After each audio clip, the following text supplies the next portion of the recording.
Jusqu'à présent, on a parlé de sites web, de référencement, etc.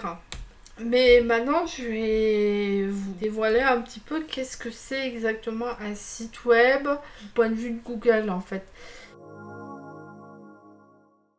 Alors, qu'est-ce que c'est exactement? Donc là, vous allez créer du contenu avec des images, peut-être des vidéos, du texte, vous allez choisir des couleurs, etc.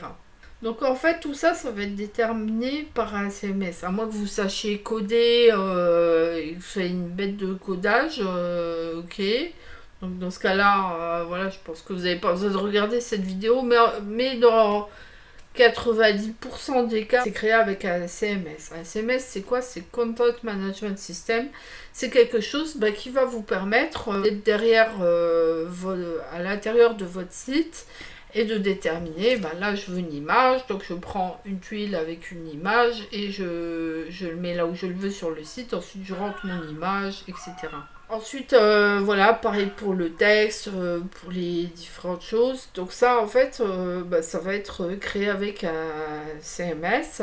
Ensuite, il faut vous imaginer en fait qu'un site web, c'est comme un appartement. Vous allez avoir votre contenu, il faut bien le mettre quelque part. Donc là, vous allez utiliser un hébergeur. Le contenu, c'est comme les meubles, tout ce qui est à l'intérieur de votre appartement. L'hébergeur, ça va être les murs, hein. Après, en fait, votre contenu mis dans l'hébergeur, il faut bien qu'il y ait une adresse pour pouvoir appeler pouvoir y aller, quoi.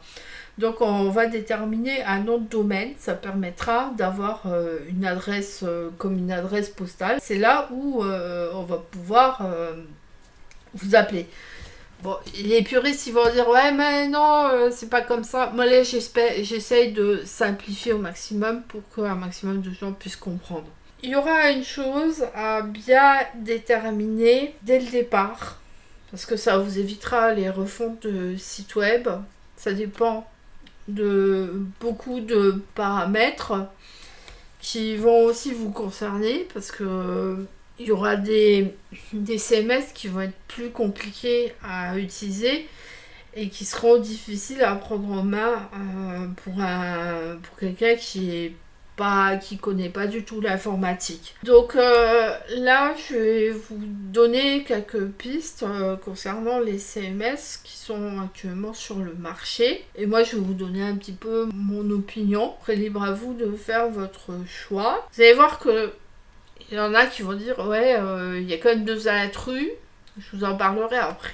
Google Site. J'ai fait mon site avec Google Site et franchement, je trouve que ça fait le job. Bon, il y a beaucoup de fonctionnalités qui manquent, certes, mais pour un site vitrine, je trouve que c'est déjà pas mal. Déjà, ça a l'avantage d'être gratuit et d'être facile à utiliser. Enfin, facile, je veux dire, moi, je compare par rapport à d'autres CMS. Hein. WordPress.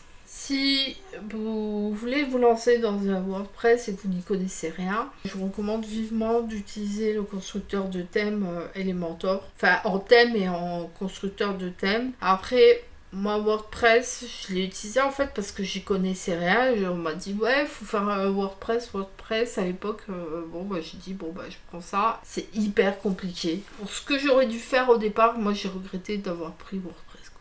Voilà.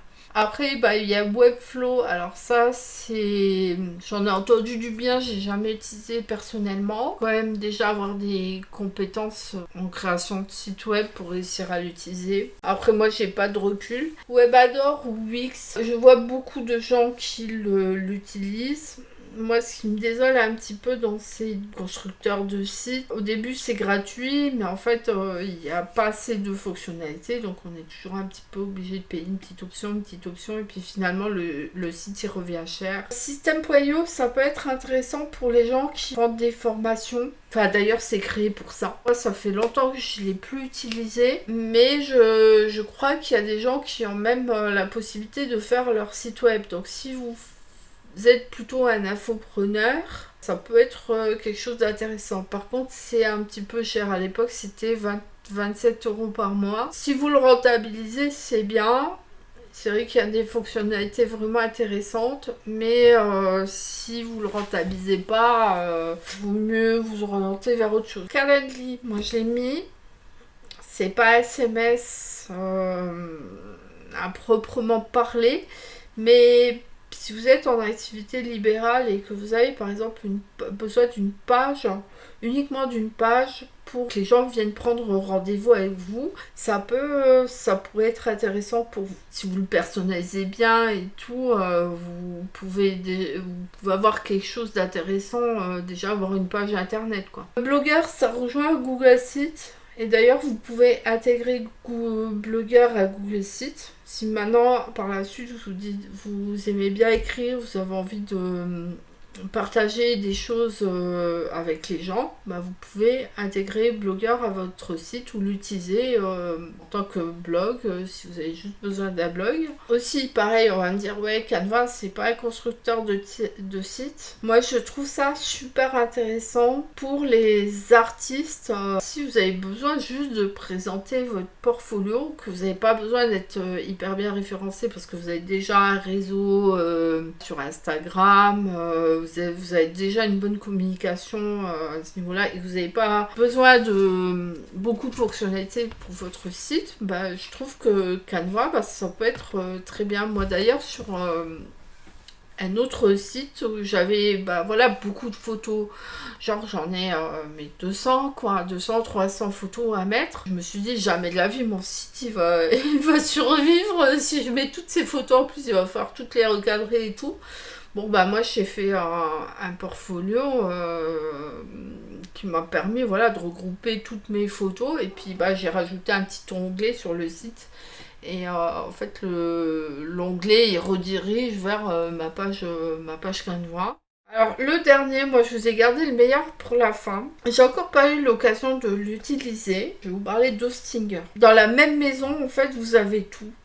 L'hébergement, vous avez le nom de domaine et vous avez plein de solutions pour construire et ils ont intégré à leur hébergement, même je crois l'offre de base, 2,90 € par mois, et ben vous avez déjà le constructeur de site. Pour moi vraiment les deux plus intéressant c'est Google Sites et Hostinger. Google Sites parce que c'est bien, c'est facile à utiliser. Hostinger parce que bah il y a tout en un quoi.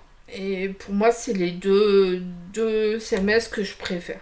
Après chacun a ses opinions sur le sujet. Pour un débutant, si vous avez juste besoin d'un site vitrine, vous embêtez pas, faites votre fiche Google My Business et votre Google Site quoi. C'est juste pour présenter votre activité et que vous n'avez pas de vente en ligne. Franchement, Google Site, c'est très bien. Et en plus, c'est gratuit et il n'y a pas de besoin de payer l'hébergeur tous les ans. Identifiez vos besoins dès le départ, même si vous n'exploitez pas tout. C'est comme au début, vous avez une maison, vous faites le nécessaire, les pièces à vivre et puis au moins une chambre. Mais essayez de bien choisir un CMS qui correspond au développement futur de votre activité. Ça vous évitera par la suite de devoir faire des refontes de site web parce que vous avez mal choisi le CMS qui correspondait à vos besoins. Vous voyez ce qui est adapté à votre business et combien ça coûte en termes de temps, d'argent et d'énergie.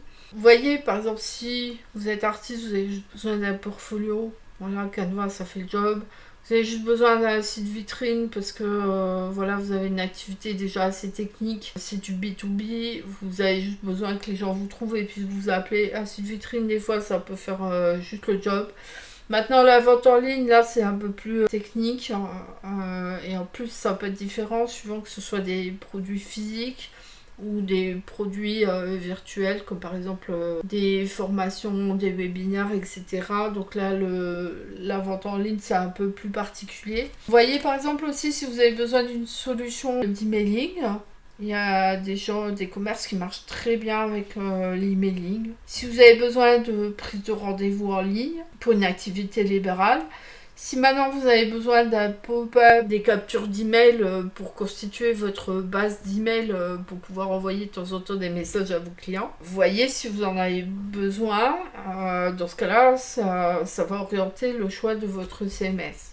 Des fois, même à business en local, il peut avoir besoin d'un référencement national parce que un magasin de musique très spécialisé où les gens viennent de toute la France pour venir acheter, parce que voilà, il n'y a que chez vous.